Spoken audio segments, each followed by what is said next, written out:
나의 백성이 다 겸비하여 내게 기도하며 나의 얼굴을 구하여서 그 악한 길 떠나며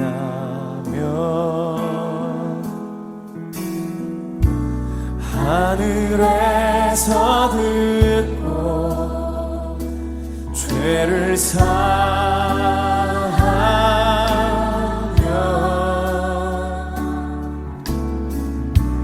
그들의 땅을 고치리라. 아버지여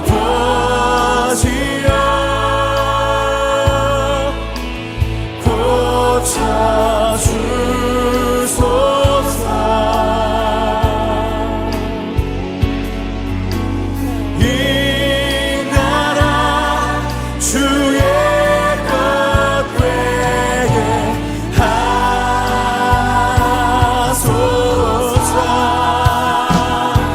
주 하나님 간절히 기도하오니 사랑이 땅 새롭게 하소서. 무릎 꿇고 다 겸비하여 주께 기도하리.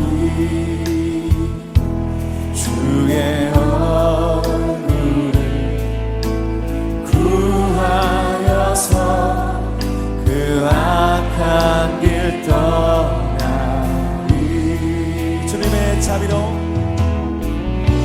주님의 자비로 죄를 사하며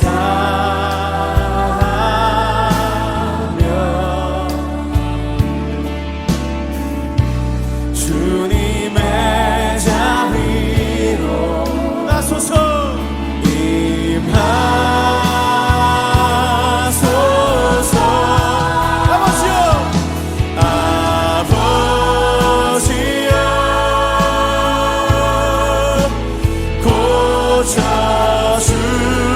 고쳐주소서.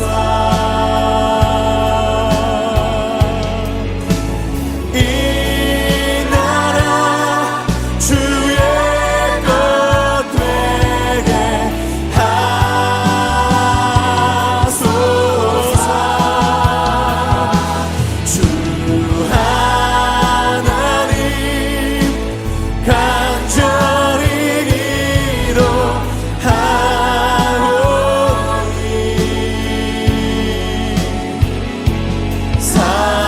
사랑이 땅 새롭게 하소서. 아버지여 고쳐주소서. 아버지여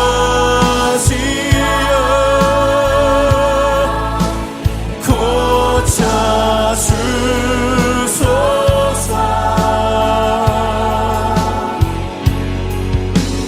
이 나라 주의 것 되게 하소서.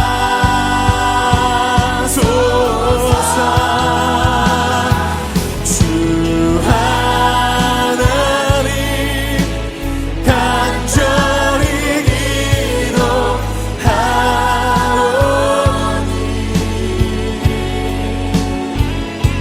사랑이 땅 새롭게 하소서.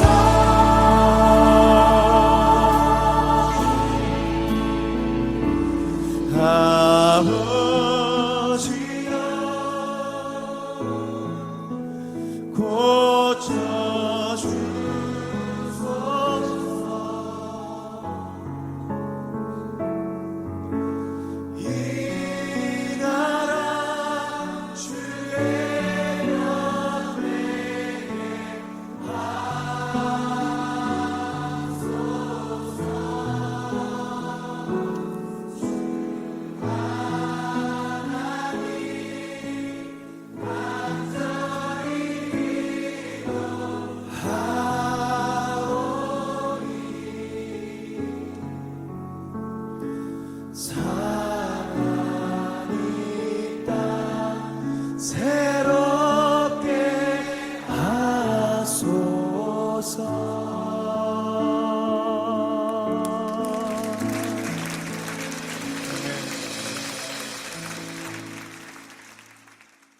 너 예수께 조용히 나가 내 모든 짐 내려놓고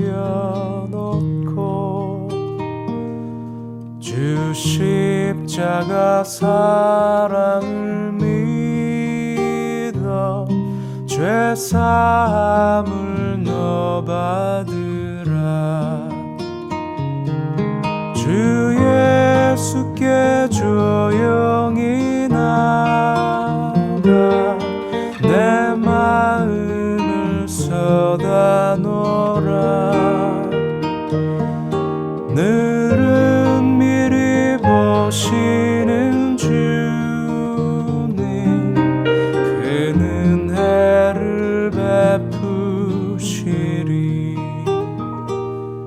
주 예수의 은혜를 입어 내 슬픔이 없어지리. 내 이웃을 늘 사랑하여 너 받은 것 거저주라. 주 예수께 조용히 나가 내 마음을 쏟아놓으라. 늘은 미리 보시는 주님 그 은혜를 베푸시리.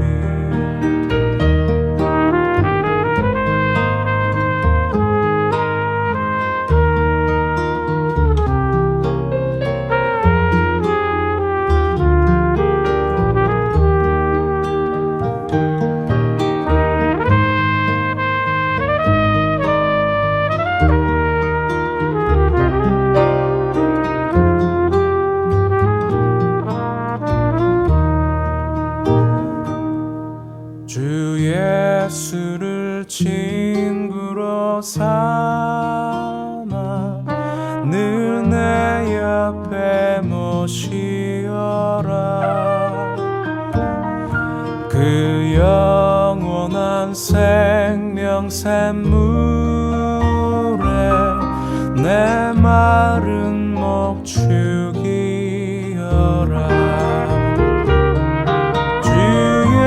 예수께 조용히 나가 내 마음을 쏟아놓으라. 늘은 미리 보시는 주님 그 은혜를 베푸시리.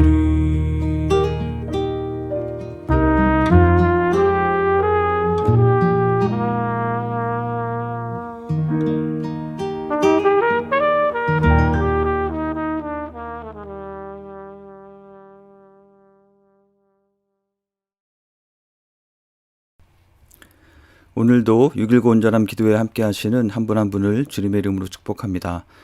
오늘 묵상할 본문은 누가복음 12장 49절에서 59절입니다.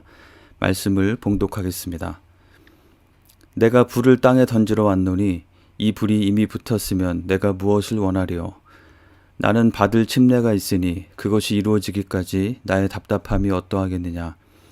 내가 세상에 화평을 주려고 온 줄로 아느냐? 내가 너희에게 이르노니 아니라 도리어 분쟁하게 하려 함이로다. 이후부터 한 집에 5사람이 있어 분쟁하되 셋이 둘과 둘이 셋과 하리니 아버지가 아들과 아들이 아버지와 어머니가 딸과 딸이 어머니와 시어머니가 며느리와 며느리가 시어머니와 분쟁하리라 하시니라. 또 무리에게 이르시되 너희가 구름이 서쪽에서 이는 것을 보면 곧 말하기를 소나기가 오리라 하나니 과연 그러하고 남풍이 부는 것을 보면 말하기를 심히 더우리라 하나니 과연 그러하니라. 외식하는 자여 너희가 천지의 기상은 분간할 줄 알면서 어찌 이 시대는 분간하지 못하느냐? 또 어찌하여 옳은 것을 스스로 판단하지 아니하느냐? 내가 너를 고발하는 자와 함께 법관에게 갈 때에 길에서 화해하기를 힘쓰라. 그가 너를 재판장에게 끌어가고 재판장이 너를 옥졸에게 넘겨주어 옥졸이 옥에 가둘까 염려하라. 내게 이르노니 한 푼이라도 남김이 없이 갚지 아니하고서는 결코 거기서 나오지 못하리라 하시니라. 아멘. 네, 오늘 본문은 누가복음에서 쉽게 이해하기 어려운 난해 구절로 뽑히는 구절 중에 하나입니다. 여기가 난해 구절이 된 이유는 예수님께서 하신 말씀 중에 중요한 부분만 기록되다 보니 전후 맥락이 충분히 주어지지 않아서 예수님 말씀에 나오는 중요 단어들이 구체적으로 무엇을 가르치는지 명확하게 특정하기 어려운 면이 있고, 또 표면적으로는 같은 단어이지만 그 세밀한 의미는 성경의 다른 부분과 다르게 사용된 것들이 있기 때문입니다. 오늘 본문 이해를 위한 핵심 단어라고 할 수 있는 49절의 불, 그리고 50절의 침례, 그리고 51절의 화평과 분쟁 등의 단어입니다. 또한 이 본문은 오용되거나 악용되기 쉬운 구절이기도 합니다. 특히 51에서 53절의 이 분쟁에 대한 말씀을 가지고 자신이 자신의 생각과 신념을 독선적으로 주장하면서 공동체 내에서 문제를 일으키는 것에 대해서 합리화하거나 자신의 치우치고 편협한 주장에 대해서 합당한 지적과 비판을 받을 때 스스로를 핍박받는 진리의 파수꾼인 것처럼 여기면서 이 구절을 오용해서 사용하는 것을 종종 듣게 됩니다. 또한 신천지와 같은 이런 이단 사이비 집단에서는 자신의 가르침에 맹종하게 하면서 그로 인해서 가정과 교회와 사회에서 갈등을 유발하고 문제를 일으키는 것에 대해서 그것이 마치 진리를 따르기 위해서 당연히 겪어야 할 자연스러운 일이고 마치 예수님도 인정하신 것인 양 그렇게 가르치면서 사람들의 이성적인 판단을 마비시키고 눈과 귀를 차단해버리기 위해서 이 구절을 악용하는 경우가 있습니다. 혹시라도 누군가와 성경 공부를 하는데 좀 특이한 성경 해석을 하고 또 이러한 구절을 보여주면서 교회에는 알리지 않도록 하거나 목회자나 주변 성도들, 가족들의 우려와 반대를 무시하도록 하는 경우가 있다면 그것은 이단 사이비의 전형적인 수법입니다. 즉시 교회에 알리고 그 사람을 멀리하시기 바랍니다. 오늘 본문 말씀 가운데 있는 예수님의 강한 도전의 메시지를 약화시키지 않고 그대로 무겁게 받아들여서 순종해야 되겠습니다. 그리고 동시에 자칫 이 구절을 자신의 고집을 합리화하거나 건전한 비판을 받아들이지 않기 위한 근거로 오용하지 않도록 말씀의 뜻을 잘 이해하고 예수님께서 말씀하신 의도대로 우리의 삶에 적용하는 것이 필요하겠습니다.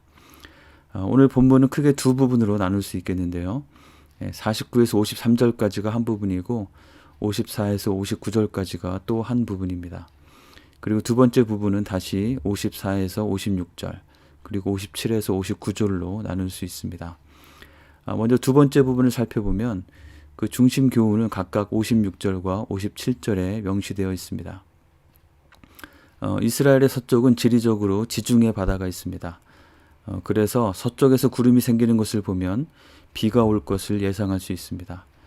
그리고 이스라엘의 남쪽은 뜨거운 아라비아 사막이기 때문에 남쪽에서 바람이 불어오기 시작하면 당연히 더운 날씨가 예상되는 것입니다. 56절에서 예수님은 무리들을 향해서 너희가 천지의 기상은 분간할 줄 알면서 어찌하여 이 시대는 분간하지 못하느냐고 하셨습니다. 즉 분별력이 없는 세대에 대한 말씀이었습니다. 그리고 이어서 고발하는 자와 법관에게 가는 상황이 된다면 재판장 앞에 서기 전에 길에서 화해하고 해결하기를 힘쓰는 것이 필요하고 당연하지 않겠느냐고 하시면서 어찌하여 옳은 것을 판단하지 않느냐고 하셨습니다. 단순히 그렇게 해야 된다는 것을 아는 것뿐만 아니라 그대로 행동에 옮기는 것이 당연하다는 그런 말씀인 것이죠.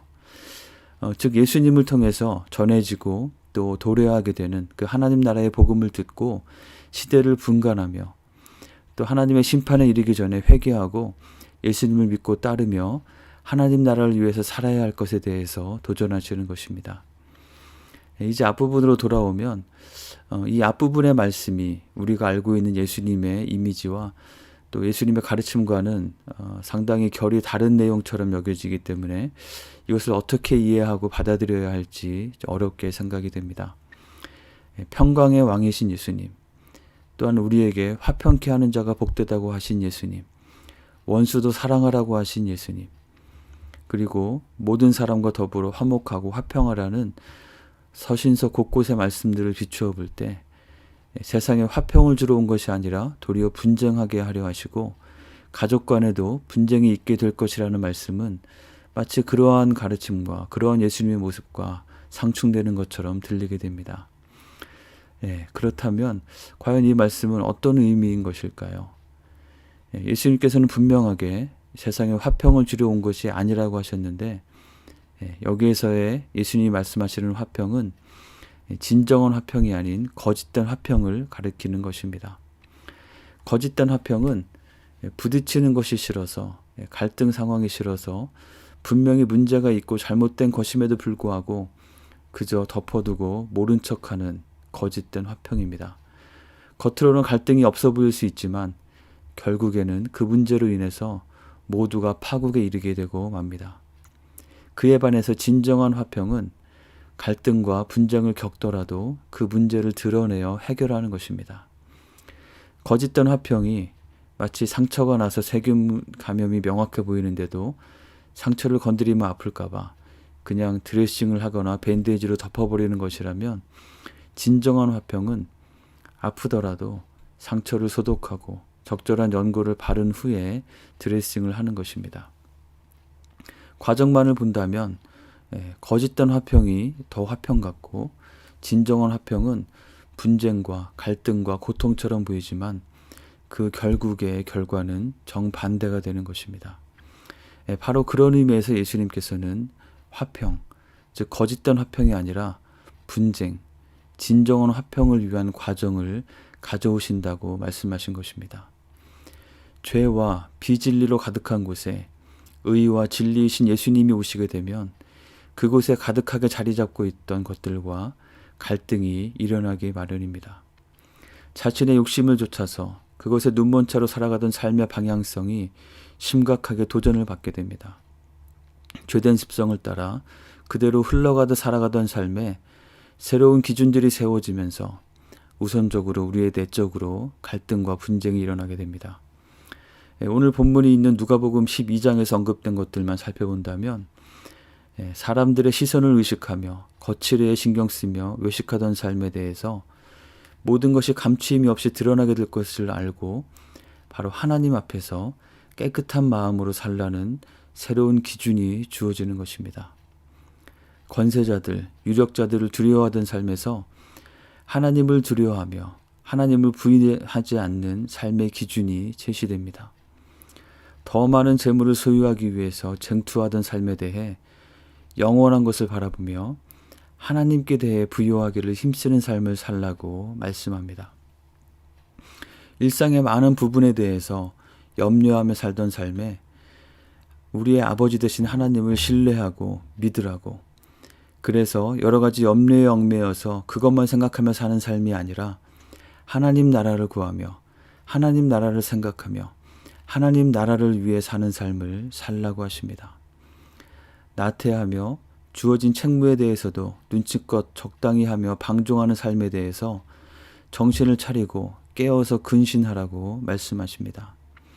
좀 더 근본적으로는 바로 나 자신이 삶의 왕자에 앉아서 자신을 높이고 자신을 만족시키고 자신의 욕심을 충족시키는 삶을 살던 곳에서 삶의 왕자에 자신이 아니라 예수님을 모시고 예수님께 순종하며 예수님을 따르는 하나님 나라를 위해 살아가는 제자의 삶을 살도록 하시는 것입니다.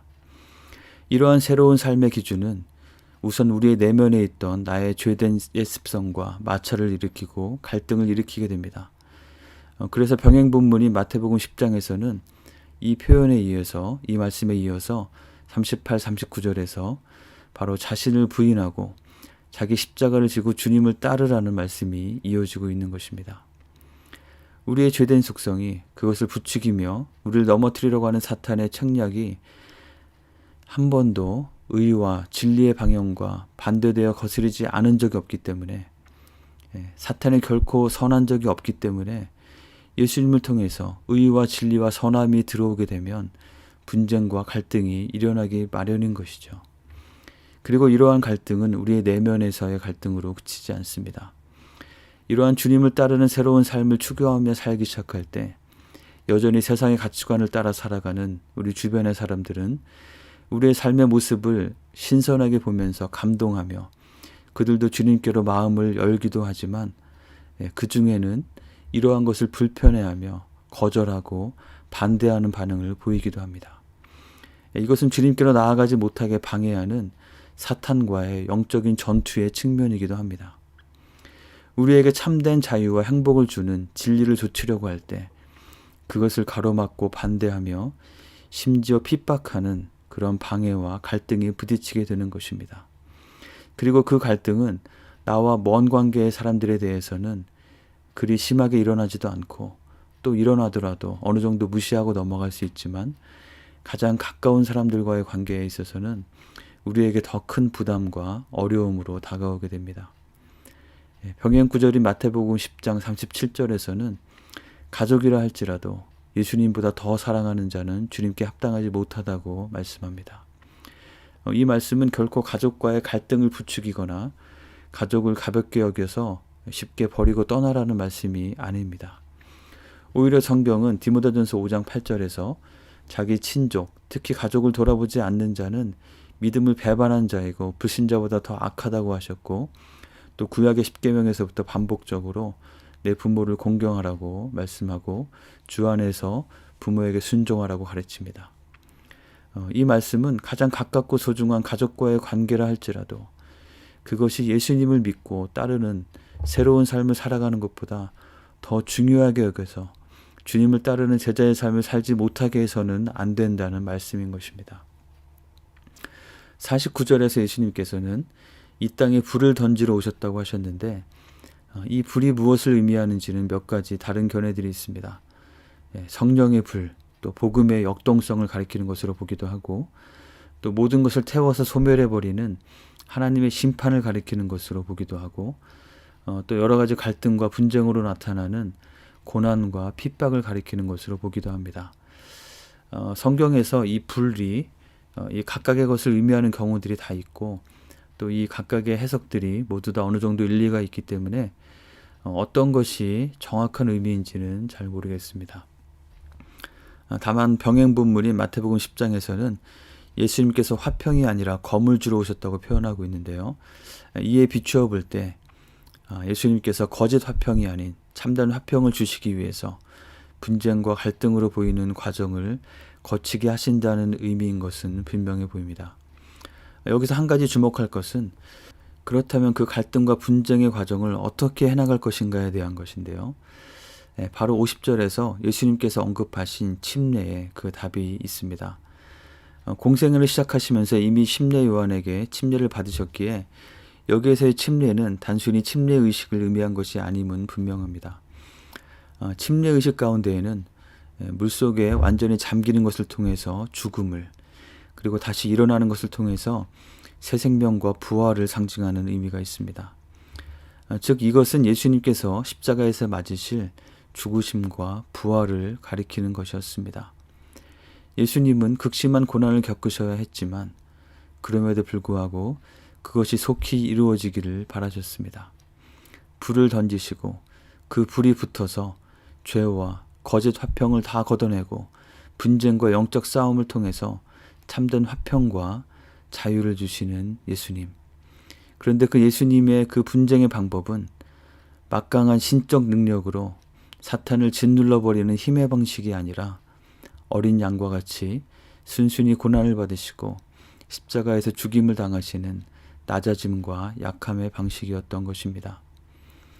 우리는 예수님을 믿고 따르는 주님의 제자로서 거짓 화평을 거부하고 죄와 악과 우리를 속이고 넘어뜨리려는 사탄의 계략에 맞서서 절대 타협하지 않고 분쟁하고 맞서 싸워야 할 것입니다. 특히 이 시대를 분간하고 또 옳은 것을 판단하는 분별력으로 단호하고 확고하게 우리의 입장을 취하고 또 그것을 행동으로 실천해 나가야 하겠습니다. 그것이 우리의 내적인 싸움에서 더 분명하게 세워져야 하겠습니다. 그러나 외적으로 드러나는 모습은 특히 함께하지 못하는 가까운 사람들에 대한 태도에 있어서 독선적인 모습이나 나의 어떤 권위나 힘을 행사하여 강압하거나 조정하려는 자세가 아니라 예수님의 십자가의 고난의 침례를 기억하며 타협하지 않지만 더 깊이 사랑하며 섬기는 말로 언쟁으로서가 아니라 복음이 우리의 삶의 언어로 표현되어 그들에게 전달되고 어필하여 그들도 함께 이 길을 걷게 되는 그러한 모습이 필요하지 않을까 묵상하여 봅니다. 사랑하는 성도 여러분, 예수님의 십자가를 통해 우리에게 주어진 이 복음에 합당하게 살아가는 새로운 삶의 기준들, 그것에 거슬리는 우리의 내면의 갈등에 대해서 그것을 반대하고 방해하는 외적인 영향과 압력에 대해서 결코 타협하거나 굴복하지 않고 진리를 분간하고 옳은 것을 판단하여 미루지 말고 속히 그대로 실행하는 우리 모두가 되기를 원합니다. 그래서 우리의 삶과 우리의 관계들 가운데 거짓 화평을 걷어내고 진정한 참된 화평을 누리는 복된 삶을 사시기를 주님의 이름으로 간절히 축원합니다. 오늘 말씀을 기억하며 함께 기도하겠습니다. 먼저 내가 주님을 믿고 따르는 삶에 그런 삶을 살아가는 데 있어서 나에게 가장 걸림이 되고 장애와 갈등이 되는 것은 무엇인지 생각해 봅시다. 그것에 대해서 어떻게 하는 것이 옳고 마땅한 것일까요? 그리고 주님께서는 나 자신이 그것에 대해서 어떻게 하기를 원하실까요? 거짓된 화평의 유혹에 넘어가서 적당히 타협하며 살지 않고 참된 화평을 만들기 위해서 오늘 나에게 결단하며 순종하기 원하시는 것이 무엇인지 돌아보며 하나님의 인도하심과 도우심을 구하며 함께 기도하겠습니다.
두 번째로 팬데믹 사태를 위해서 기도합시다.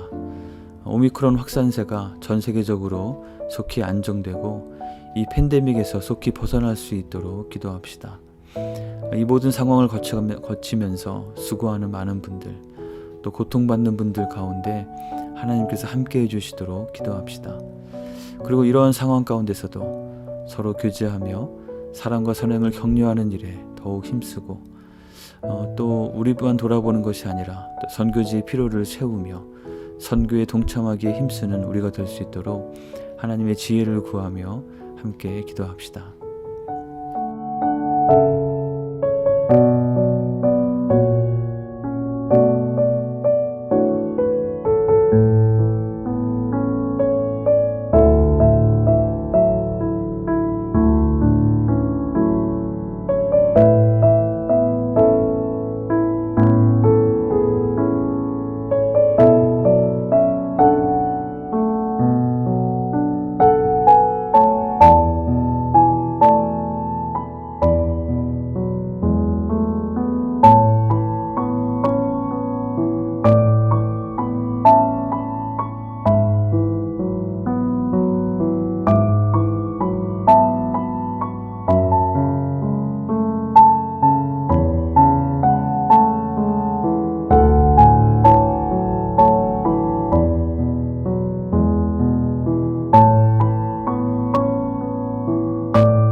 마지막으로 우리 교회 공동체를 위해서 기도하겠습니다. 이번 주말에 있을 목자 수련회를 위해서 기도합시다. 이 목자 수련회를 통해서 우리 목자 부부가 하나님께서 주시는 비전을 명확하게 하며 또 구체적인 전략을 가지고 또 목장 사역에 적용하면서 하나님께서 주시는 귀한 열매들을 함께 경험해 갈 수 있도록 기도합시다. 또 우리 지체들 가운데 여러 가지 연약한 분들 기억하면서 하나님께서 그분들 붙잡아 주시고 강건케 하여 주시도록 그 마음의 깊은 위로로 붙잡아 주시도록 함께 기도하겠습니다.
이 시간 주님 가르쳐 주신 기도를 같이 드리겠습니다. 하늘에 계신 우리 아버지여, 이름이 거룩히 여김을 받으시오며 나라가 임하시오며 뜻이 하늘에서 이루어진 것 같이 땅에서도 이루어지이다. 오늘 우리에게 일용할 양식을 주시옵고 우리가 우리에게 죄 지은 자를 사하여 준 것 같이 우리의 죄를 사하여 주시옵고 우리를 시험에 들게 하지 마시옵고 다만 악에서 구하시옵소서. 나라와 권세와 영광이 아버지께 영원히 있사옵나이다. 아멘.